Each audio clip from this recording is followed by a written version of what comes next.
I feel like the point at which your hair loss has taken over your life to the degree of which you cannot live your life, you have to seek alternatives for yourself. Hey everybody, so I have a few thoughts I want to share, obviously, about hair loss. If you don't know, I have had female pattern baldness since 1999, so that is 25 years. I've worn wigs since 2012, and in 2022 I got an inflammatory alopecia and subsequently shaved my head due to that. This ride for the whole process of it has been a journey since 2007. When I started the Women's Hair Loss Project, I have been communicating with women and wanting to help women and also myself in this process to, navigate it, get through it, and it's not easy to do. But you know what else is not easy to do? Hold this camera. So it's on a kind of a heavyish tripod. The camera is heavy, so I'm gonna go to a different spot, put this down so we can chat. Okay, this is better. Stability wise. Hair loss, I think whether you're a woman or man, is something very difficult to contend with. Watching yourself disappear, watching yourself change, watching yourself erode, not having any real control over it is something very difficult to contend with. Yes, there are treatments, legitimate ones. You're probably not seeing ads for them, but there are legitimate treatments out there. But they're really kind of best aimed at slowing the progression of hair loss,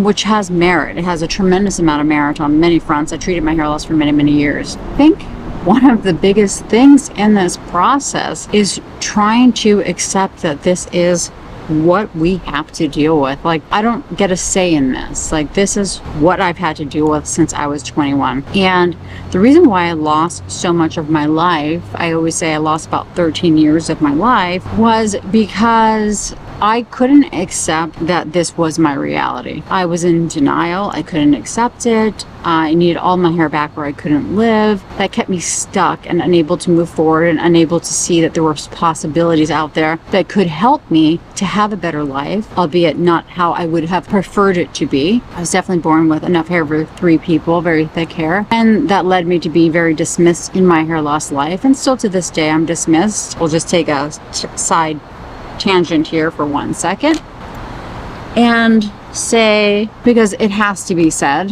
when you see a person, man or woman, with follicles on their head, that doesn't mean that they can grow their hair out and have it look anything reasonable or to a degree at which they would feel comfortable. I shaved my head because the second hair loss, which was an inflammatory alopecia, had decimated my hairline and my hair so badly that it looked like the sides were carved out. It looked creature-ish. I couldn't look at myself in the mirror anymore. And mind you, I've been losing my hair since 1999, so I had not shaved my head before. Even while wearing wigs, I just cut it to a short haircut to help not see the fall. Shorter hair looks thicker, but this was something else. This was a whole different animal. And so I had to deal with this second situation, which, not knowing lightning can actually strike twice, and made this very, very, very difficult decision to shave my head, which, by the way, only happened May 7th of 2023 and is still something that I'm adjusting to. Follicles on a head that you see at whatever level you see is not indicative of an individual being able to grow their hair out to any degree that is going to make them feel comfortable. The whole point of a lot of people shaving their head, or I should say, I'll speak on my behalf, is that shaving the head helps it to look more even. It helps to conceal the loss, and it actually, believe it or not, helps to look like there's actually hair there. Like, it's like almost like it's a choice, when in fact it most definitely is not a choice, and nothing of this matter with what I did to my bio hair really was a choice since 1999. It was really all kind of survival in that regard. I digress. So much is misunderstood about hair loss. So the people that are suffering in hair loss, they struggle more because society doesn't understand. People will say to me, well, you look like you have follicles. Again, being dismissive of my situation is not helpful to my own situation, which, by the way, is fairly new. So when people sometimes have said to me, how do you know it's the right time to A, B, or C? How do you know it's the right time to make a move, like choose to, wear a wig? I feel that the answer for this is going to be the same whether I talk about shaving your head or wearing wigs or cutting your hair. I feel like the point at which your hair loss has taken over your life to the degree of which you cannot live your life, You have to seek alternatives for yourself. Safe alternatives, I'm saying. I'm not saying that treatments don't have issues and what all of that.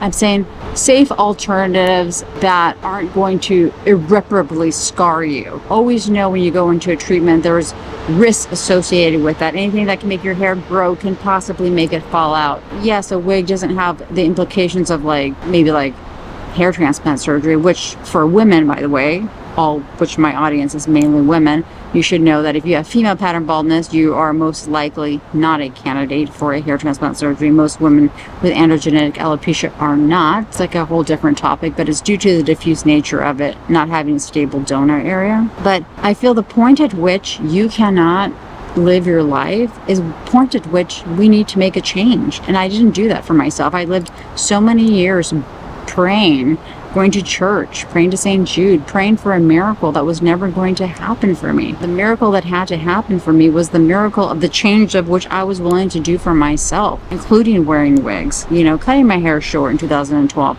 I didn't shave it until last year. Acknowledging this is the situation and what can I do from here forward. That doesn't mean that it will be easy. That doesn't mean that people will understand. But that does mean you have to make the hard choices in your life to live your life, because at the end of the day, it is your life. So whether or not people get it, it would be nice if they did. Oftentimes they don't. People that say, someone on YouTube recently just made a joke with laughy faces that it's just hair. I can't wait to shave my head. I have thick hair down to my butt and it'll be so great when I can shave it.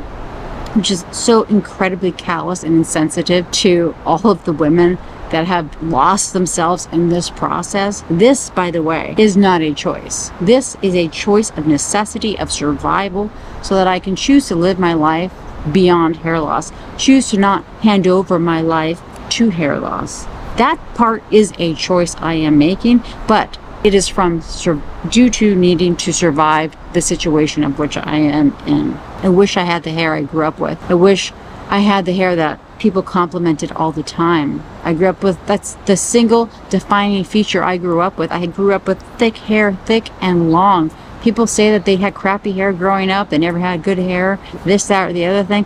I never had a bad day before my hair loss began, and that's the God's honest truth. And the only thing that I want people to take away from that story, to be honest, is that even with that situation, the setup of, destruction I was set up for, because you're put in a situation where your God-given hair is something that people are admiring, complimenting. It does all the things, and then it's ripped away from you. It really is something, it took my life away for a very long time, but it doesn't have to. And in this process, I've had many highs and I've had many lows, because, once I started wearing wigs, I started to live again. I started to be able to work with it. I started to find myself. I started to accept that this was the situation, make it work, accept less, but that didn't make this perfect. Okay, there was always ups, there was always downs. Getting a second hair loss made me have to not necessarily restart all over from the beginning, but it made me have to start again in some regards. Start again with a different situation, accept something else that was happening to me. I already accepted less. Now I have to accept lesser, accept erosion of your hair in ways that I can't even explain. So when people say to me, looks like you have follicles on your head, trust me, if I had an alternative, I wouldn't be doing this. I've spent this past year so difficultly, with so much effort, to try to do the things that I needed to do to get back to me, as in the previous decade of the way I lived with hair loss and wigs, having to conform to this new situation, adjust to this new situation, because I do not have a choice in this matter. And that hasn't been easy. Changing the type of wig I wear from close front to lace front. Close front is a wig with no lace. Lace front is a wig with the lace in the front that replaces your hairline. The other one, you can blend your hair. Has not been easy. Trying to work with new people in this process has not been easy. No step of this has been easy. Putting myself online in this regard and sharing this aspect of my life, despite having been online for 17 years talking about hair loss, but this part has not been easy, because in this process I have been so dismissed this last year. I've had my head shape mocked, I've had my situation dismissed, and so while I'm grappling to adjust, I've had to also contend with that. Definitely has been difficult. Since I started the Women's Hair Loss Project, initially it was really to just blog my journey because there was nothing out there. And I was like, if somebody can find this and somebody can benefit from it, and somebody feels less alone, that will mean something. And it grew from that to community and to connecting people. But it matters to me that somebody else out there doesn't feel alone in their situation, or they don't, they're not feeling isolated, they don't think it's just them. Or if they're wearing wigs and not every day is a fantastic day and they're still struggling, or they shave their head and they don't like their shaved head, but they have to do it. Like, that's all normal. Like, this whole thing, the word journey is often used in this process, and I guarantee you, I think that's the very appropriate word for this. It is a journey, and one that I think that we can all get through and navigate. Although I've had a pretty rough year in this adjusting of this new situation, I had a much more rough first 13 years of my hair loss life beginning at 21. So I know what we can adjust to. I know what we can do. I know what mindset and time will bring to us if we have a willingness to allow it to. We have to give ourselves grace in this process.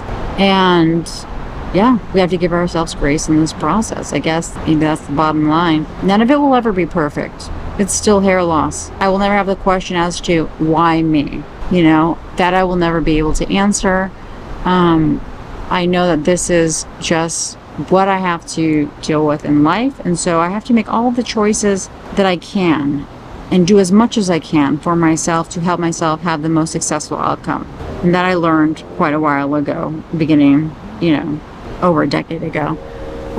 But it requires a willingness on our part. It requires a willingness on our part to make the changes that we need to make. That means we cannot just sit here on our hands and be like, when's it going to change? Because it's not. We have to be the change that we need to be for ourselves.